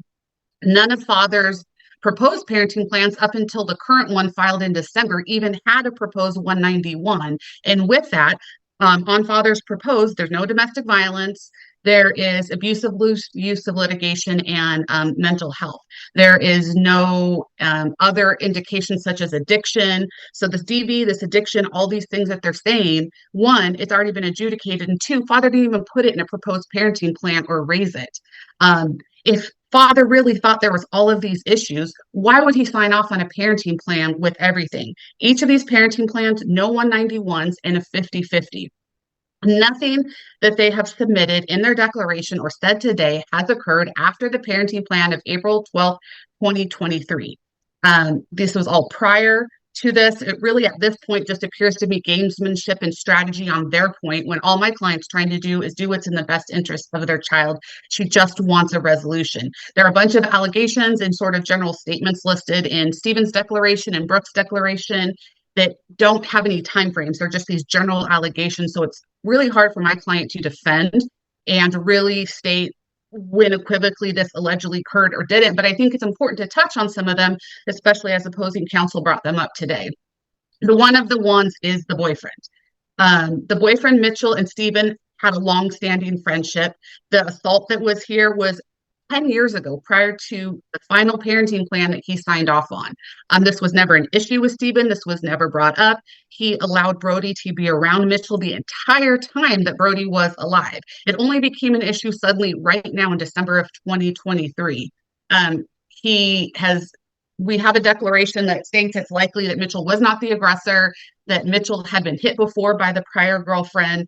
The child and Mitchell have a very close relationship. They do a lot of things together, the hunting, doing cars, walks, all of that kind of stuff. This is not the child who is scared of their abuser situation, as opposing counsel states. It's a child who truly loves his stepdad and calls him stepdad. He's not pretending he likes it to survive in a home. The allegation that Stephen had the minor child more than 50% of the time. Again, this is an allegation from 2020 that's already been adjudicated. But since they brought it up again, that's not correct. My client had the child every day up until they separated. She went to work. Then the child went one day to Stephen's, one day to his mom's. And that when the child got older, my client wanted to integrate the child into daycare to do the normal things, socialization, all of those things, not because she was trying to have abusive litigation. It was just the normal sort of how a child goes. My client, yes, has she been upset? Of course, but crying once doesn't mean let's take her child away. My client's been battling opposing party and his fiance for a year, from allegation after allegation after allegation. It's not unheard of that someone's gonna get upset. She's not sitting down the child and then all of a sudden turning on the waterworks to make the child uncomfortable. The child is a very sensitive child who, if he sees anybody upset or cry, is gonna ask what's wrong. We have opposing party who's accused my client of lying, who's accused her of lying the entire time, but she's proven every step of the way that she's not. Stephen says, oh, my client doesn't have fibromyalgia. She made this up. We've submitted her health records to show that she does. He's accused my client of neglecting his health when he's the one who basically called the child obese in front of the child at the last doctor's appointment. I think it was November 29th. All of the records show that he's been 90% or more percentile for weight. We submitted the declaration documents that show the last 3 years he's been 99% plus. It's not my client all of a sudden, let's feed him candy and snacks all day. It's something that's ever since he's been one has had an issue with it. My client's the one who raises health issues when we have opposing party who doesn't. At that doctor's appointment, my client was the one who raised the hearing issue, not opposing party. My client brought that up to the doctor's appointment and got those tests set up. Versus opposing party who just recently last month had a doctor's or a dentist appointment set for the child. My client was waiting at the dentist asking where you were, and he's like, oh, oops, I forgot, he's not even off the bus yet, and then had to reschedule it because Stephen forgot about the doctor's appointment. She doesn't badger or harass the child for information. She engages in normal dialogue that one would engage with their child. How is your day? How's school, etc. My client doesn't drink. My client doesn't use drugs. They submitted a TikTok video about lottery tickets from 3 years ago that she got as a gift, trying to demonstrate she has a gambling addiction. I got lottery tickets for Christmas. It doesn't mean I have a gambling addiction. Additionally, after my client received the pleadings, she went and independently took a hair follicle test. We submitted those records to the court to show that I don't use drugs. It was negative on everything they tested for.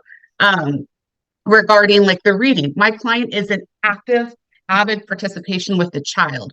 Her concerns are when the child is at Stephen's house, the child can't progress to the next step or the next book until he achieves perfection. The child has expressed to my client that he is scared about doing the reading at dad's house because he has to be perfect. And if he's not perfect, he's scared of that.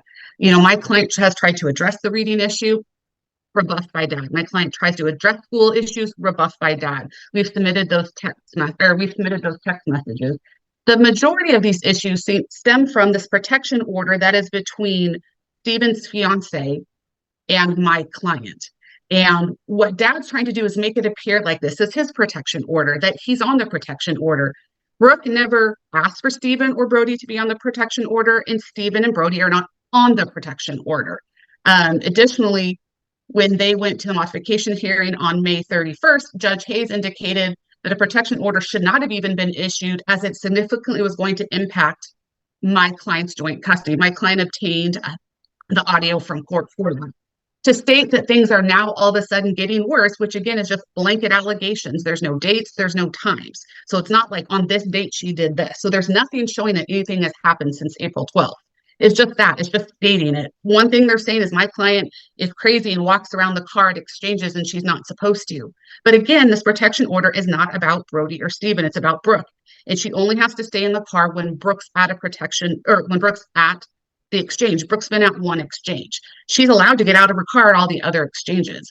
My client has not been to their home since March of this year. My client's never gone into their bedroom and stood and leered over them at night. My client's not used any firearms or been violent with her. And again, we have to do a general denial of these because we don't have any corroborating evidence or any dates to do anything else. There are times that my client can't avoid driving by Stephen's work, but again, there is no protection order against Stephen. You know, it's a very small town. Her family owns a business. She wants to go to a certain grocery store. She can't help but drive by it. But again, there's nothing saying that she can't. My client only calls the police when Brooke has violated her own protection order.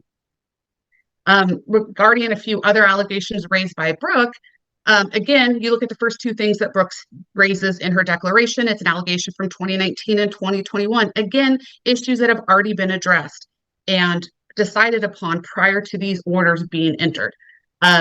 Regarding the wrestling, and she doesn't want the child to be involved in wrestling. Of course she does.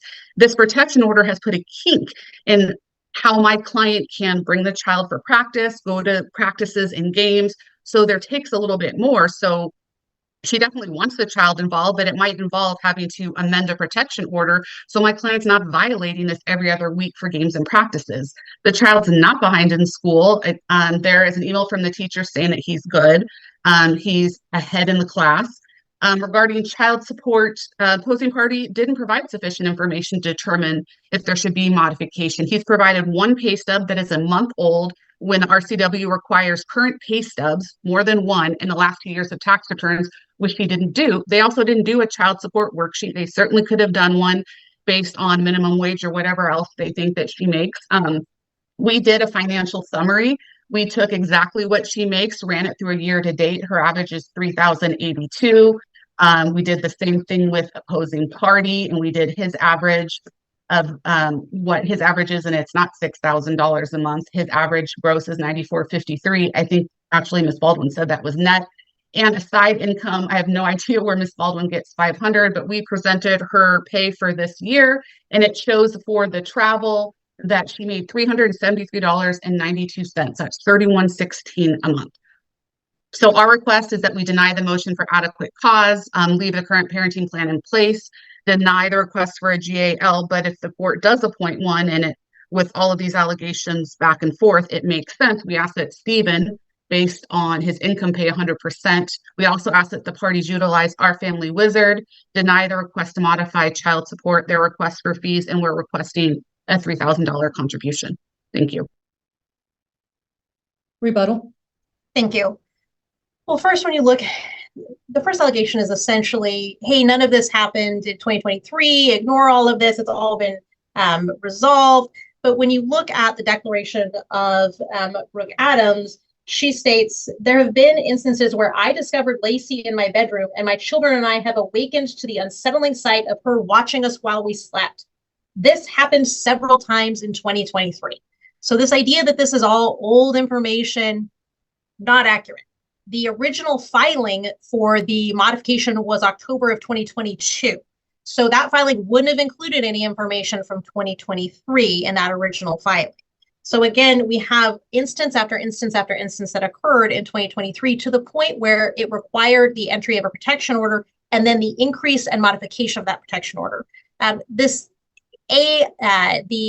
they've provided from district court is in no way a transcript. And two, even if you read what they wrote, it's essentially the court saying, hey, this involves superior court matters. I'm going to send it to superior court because they have the right to do that. That's not saying that the order shouldn't have been entered. And then superior court entered an order, strengthened it, and extended it. So this idea of, oh, it should have not have been put in place, it's just false. It rings false and it is false. As to, hey, again, nothing's happened. There are multiple incidences, multiple protection orders had to be put in place. Ms. Adams, my client's fiance, can't include this child on the protection order. She's not a parent of this child. That would be inappropriate. My client's trying to modify the parenting plan in part to create these boundaries. That was one of the reasons why he filed for the original modification, was to create boundaries in the hopes that that resolved some of these behaviors. It didn't. Some of them have gotten significantly worse over the last year, necessitating a full modification. Again, counsel tries to undermine, saying, hey, my client really doesn't have mental health issues. Her own declaration belies this, though. She says the level of stress this year, not this one time, this year has been insane. These are her own words. The vast majority of this case is proven by the petitioner's own words and own texts that she submits. Again, the risks and the domestic violence in her household. When we look at things like the child being able to participate in a physical activity that he needs, it's essentially, unless you drop the protection order, child isn't going to get to go. Unless you do what I want, child isn't going to get to go. That's abusive use of conflict. It's and in no way do you see in any of the materials as, hey, here's how we can work out transportation. It's just, I'm not getting what I want, so child will be the one to suffer, which again isn't appropriate. When we look at her pulling child out of school, she pulled child out of school to do a 29-hour drive for her mother's divorce. That is illogical and not in this child's best interests in any realm of thinking. So again, we have serious issues with domestic violence. We have the petitioner's live-in boyfriend remaining completely silent, which is a huge concern. We have protection order, an amended and increased protection order. We have child being pulled from school. We have child who has some pretty significant and increasing issues with weight and weight gain. And we have child with some behaviors that are markers of abuse and concern. And again, the child's being locked in a room. Anytime you're locking a child in a room, there's huge red flags. So given this, we believe our request is more than appropriate. Additionally, there's no question the court should appoint a guardian ad litem for this young child. And as far as child support goes, again, I can't guess at what the petitioner's income is now that we have it. $30 per hour at a full-time is how we got to the number I provided, plus $500. Again, that's what the gross number on that they provided is $498 in some sense. So $500 gross per month is reasonable for that second job. That's what you should base the child support figures off of. We're asking for that one. So, Ms. Baldwin, I had one question in regard to, and I don't know if I missed it or what, and it has to do with the statements about the child and abuse, the black eye and those things. Is there a date somewhere? I don't know that if the photos are dated or not. I know there was photos of them, but I don't know if they had a date or if the text messages had a date that included the year. I didn't see the text messages having a date. I found that a problem in a number of these things that were submitted by both sides, that there's no date on text messages. Your Honor, the date for the black eye was 12/23/22. So that would have been after. So if it's 12/23/22, the original petition for modification was filed in October of 22. in March of 23, child support had mom's net at $2,856 and dad's at $5,891.90. And I'm trying to, obviously, some time has passed here, but it seems like a significant, I'm hearing significantly different figures. Our So I figures think- are about the same. For dad, we had dad netting about 58.46 and not mom netting 26.93. So ours are fairly similar to what, and we just used the actual pay stubs and did year-to-date calculations. So we're basically the same as prior. So my client's income's based off of his year to date. They're using a gross and I'm using a net. So I don't think that's my client is significantly different than it was previously. What they're doing for their client is she's making $30 per hour, but they're basically letting her work however much she wants. So they're dividing her year to date net or her year to date gross by 12. And I'm figuring her income by taking her hourly rate and multiplying by a full-time hourly rate. So I'm saying, hey, she makes $30 an hour times a 40-hour week times 4.23. That's her. That's what the court should impute as her gross. They're saying don't impute her at full-time. She can work sort of however she can work part-time. So they want to use sort of a part-time amount of work for the child support figure. So I think that's the difference in the mother's income. That's not actually, Your Honor, how we calculated it. It's divided by 12. We did a summary. We input it in. My client works 25 hours a week and goes to school full-time. So she can't go to school full-time and work full-time. So we literally said between this date and this date, you made X, put it in the calculator, and it told us, which is only $200 off from what child support has done. So basically our calculations are very similar to what child support's done. We just don't have any information. So Ms. Powers is present. They have filed an interest in child support. Ms. Powers? Thanks, Your Honor. We actually just filed a declaration of state's interest in this case. The child is on state medical. So we'd ask whatever the court orders about child support that it include a provision identifying that the child is receiving public benefits through the mother. No objection. We'll make sure that's included.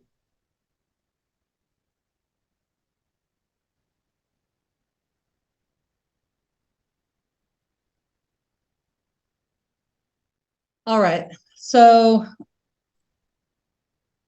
first off, I'm going to go through the objections.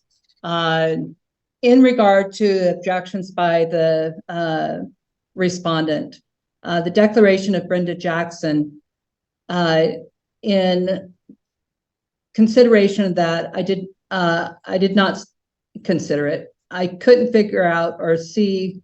The affidavit does not define how the person comes by the information. It talks about a number of things. So that declaration will be stricken. Declaration of Sarah Remmers, page 2, line 13 is stricken as hearsay. The information for temporary parenting plan, the court does find the document to be additional information added by Ms. Klopp in violation of the length of affidavits allowed and will not consider the additional explanations, but solely the parts that are that of essentially a proposed parenting plan. In regard to Exhibit 7, the declaration of Lacey Klopp, this is essentially a declaration of a parent teacher that is not a sworn affidavit, will not be considered, although essentially the court is not going to consider this document already as stated.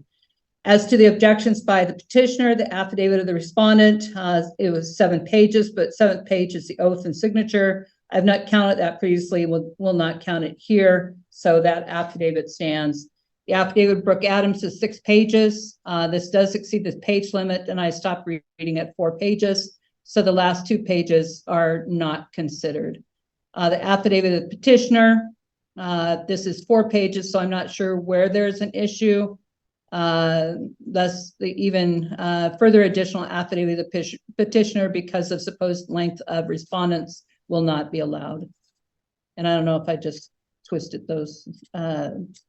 So all that said, about the timing of the petition.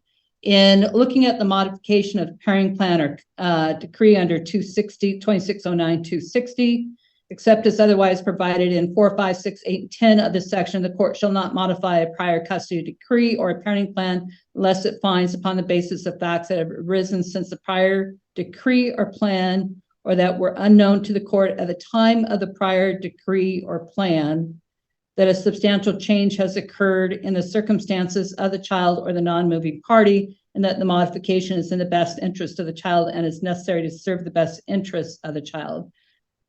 And then there's more in regard to military duty. But so my question, Ms. Baldwin, is you're going from the filing of the petition, and it appears that it seems that once that parenting plan was entered in April of 23, that would be the date. So I'm just curious what you're looking at. No. So per statute, the date that you would look at is the last final parenting plan, and that was April of 2020. So all of the facts that have arisen since 2020 are relevant. Counsel repeatedly argues that hey, you shouldn't consider anything because essentially the case has gone quiet for the last year, so nothing's really all that bad. So that's why I was being clear, like, no, this is a situation where things are continuing to spiral out of control. But the statute's very clear. You go from the last final parenting plan, not the current temporary parenting plan. So my client sought. Okay, I was mistaking something there. Okay, no problem. Apologize. Okay, Ms. Joslin. Yes, Your Honor. The issue that we have with the parenting plan is that it should go from April 2023 forward. All of these things were considered in effect. Had they been raised or not considered, they would have been reflected in a plan. Why would Ms. Baldwin have a temporary plan entered in March and then April that said no 191s and no restrictions, keeping both of these plans, the 20 plan and both of the 2023s at 50-50? We have to go with what has happened since April. If any of this was relevant or affected, it would have changed the plan in March. It would have changed the plan in April. You don't get to relitigate issues that were already brought up and decided, because we had all of this plan. We have from 2020 until 2023. We took all that information, and then in March 2023 had a new plan that was entered. So what we need to do is go from April 12th, 2023 forward. So now that I have it clarified, for some reason I read it that a final had been entered and I didn't relook at it to verify. So I misread what had been stated. So with that, then it would go from what Ms. Baldwin has indicated. That said, in regard to the overall and looking at this and weighing all the evidence, and to make it very clear, I did read everything other than what I indicated and reviewed the files and records. So although I may be short in what I ultimately state here, that I did review everything, and I want to make sure the parties are aware of that. I take it very seriously, and obviously this is about the best interests of a child and what's going to happen from here. In looking overall at what the court has significant concerns about has to do with the protection order and what occurred there. There's some pretty concerning behavior, and I agree with what Ms. Baldwin had indicated in regard to what had happened by the district court judges, that they don't tend to like to handle things that impact and affect a superior court matter. So they transfer. It's not unusual. It's something we see on a regular basis because they know the impact of what they do is going to be significant on an effect on another case. But it's the behavior that's extremely concerning. One in which the court does question the mental health and does question the behavior of the mother and what's gone on there. So that's of significant concerns there. The child safety and domestic violence. Again, the court does find that significantly concerning and that it is within the time frame that we've been talking about, and one that brings the court great pause to try to figure out what it is that is going on in regard to that child. what And, Your has or Honor, hasn't excuse I me? apologize, Your Honor, and I understand you're going off that, but when you look at the RCW, it doesn't say final parenting plan, and this is significant whether we're looking at 2020 versus 2023. There's nothing in that RCW that says final. It says parenting plan. So my concern, I wouldn't normally interrupt, Your Honor, but my concern is we're making a ruling off that when it's not final. Okay, I've made my decision. I'm going off of what Ms. Baldwin has indicated. Please don't interrupt again. So in regard to the allegations and the statements that have been made, the court has significant concerns. And in regard to the criminal history, understanding that it is older and the content does give the court concern. So looking at the dates on that and then weighing that with what else has occurred creates an issue of concern. Instability, there are lots of reasons people leave jobs. I'm not making that a big issue of concern as far as that goes. The neglect of child's health care, this appears to be something that's been an issue for some time. Is it another possible concern that needs to be addressed? Probably for, not probably, but it should be for the best interest of the child. Do I weigh that as being the big factor here? No. Mental health, as I said, looking at what's gone on in regard to the restraining order and the basis for the restraining order, that is of significant concern, as I already indicated. Addiction, the court doesn't see significant basis in regard to that part of it. The hair follicle test was provided, and so no, there's nothing there that is supported as far as that part of it goes. Schooling, the court always has concerns when a child makes decisions to pull a child from school for this or that. Sometimes it's something that can happen and needs to happen, but there is concern that this is occurring as often as it is. The wrestling, when a flat out denial is made, that's something that I think could be addressed one way or the other. And although it's of concern, it's not a major issue here. Overall, the major issues that I'm looking at are what the court finds of concern is the behavior as it relates to the basis for the restraining order and the mental health that comes with that, and the what appears to be, and the court can't make a finding at this point that it has to be I apologize, I didn't write his name down, the particular individual, but it's the overall looking at what's going on in mom's home that's of great concern. So at this point, the court does find there is adequate cause to proceed forward. This is an adequate cause hearing, so the court does find the basis to proceed forward. The showing has been made. And then in regard to what needs to occur pending a final decision of what may or may not happen. The court does believe that a guardian ad litem is appropriate and that the question, do I use these three same names or what do I? Okay. It will be Amy Turnbull, Beth Fellows, and Karen Lawrence.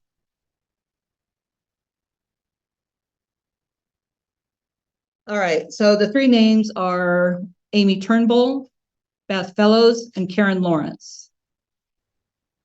Ms. Baldwin, do you strike any of those?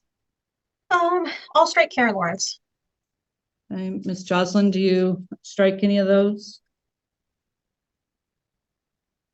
We'll strike Ms. Fellows. Okay, that leaves Amy Turnbull. Amy Turnbull will be appointed as the guardian ad litem. What I'm going to do in regard to the guardian ad litem is in regard to, I'm going to make this 50-50 at this point. That can be reconsidered and re-looked at later on. And in regard to the pay at this point, understanding I will be looking at child support a little bit differently than I am in regard to the guardian ad litem. But in regard to the father, that will be private pay. In regard to the mother, I'm going to make that county pay.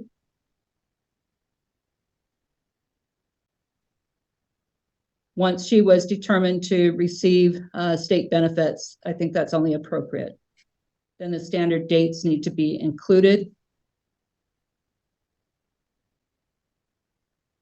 Does your honor want a 30-day? So there is, you can include a 30-day check-in to make sure they No. pay their fees, but I don't find No. that necessary. Okay. No. So pending a guardian ad litem report, the court is looking at currently a 50-50 plan. And a plan such as that is one where parties can communicate, parties can get along, and looking at the issues again that are of great concern at this point that I have in regard to the mother, again, being the basis for the restraining order and the mental health of where mom is at this point, the concern as to the safety of the child. That based on that, I am going to be looking at what I would call more of a standard type of schedule at this point, where the child will live primarily with the father, and the mother will have the child the first, third, and alternating fifth weekends of the month. Fridays shall define the weekend. Ms. Jocelyn, you indicated your client is going to school. Do you know what time on Fridays maybe she is available? She's remote school, so anytime is fine. So she could do an after school. Okay. Child's going to what school? All right, so mom can pick up the child from school on her weekends. And then on Sundays, remind me where the exchange has been at this point. They're doing the exchanges at the Park and Ride. All right, so that'll be where the exchange will be on Sundays at 5 p.m. For now, the father shall have sole decision-making. Any dispute will need to come to court. Standard holidays alternating. So really getting to a standard plan at this point until we have input from the guideline. With one condition is that I do not want the child to be unsupervised with Mr. Mitchell.